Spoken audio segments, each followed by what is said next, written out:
AI is not dead. But the fantasy phase around AI? That part is starting to crack. For the last 2 years, the market acted like adding the letters A and I to literally anything would automatically create money, growth, and a permanent moat. Investors got excited. Founders got louder. Every product suddenly became an assistant, an agent, or a co-pilot. And for a while, that worked. But now the bill is showing up. That is the first signal. The real cost of AI is finally becoming visible. Demos look magical. Invoices do not. GPU bills are enormous. Inference is expensive. Reliability is messy. And plenty of products that looked impressive in a launch thread start looking a lot less impressive when you have to run them every day, for real users, at scale. That does not mean the technology is fake. It means the economics matter now. The second signal is even easier to see. The hype is getting ridiculous. We are at the phase where random products get an AI sticker slapped on top just to stay in the conversation. A normal tool becomes an AI tool. A search box becomes an AI copilot. A mediocre workflow becomes an autonomous agent.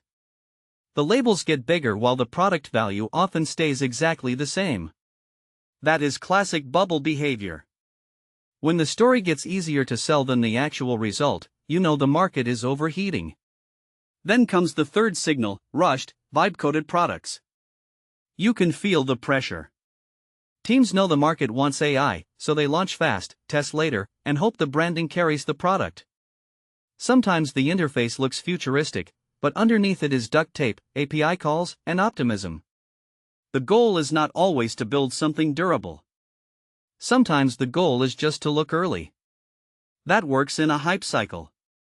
It works a lot less well in a mature market. And that leads to the fourth signal. The real winners are shifting away from magic and toward infrastructure. Moves like Claude on AWS matter because they show where the market is actually going. Less spectacle. More integration. Less wow demo energy. More boring enterprise deployment, workflow adoption, governance, reliability, and cost control. That is the real transition.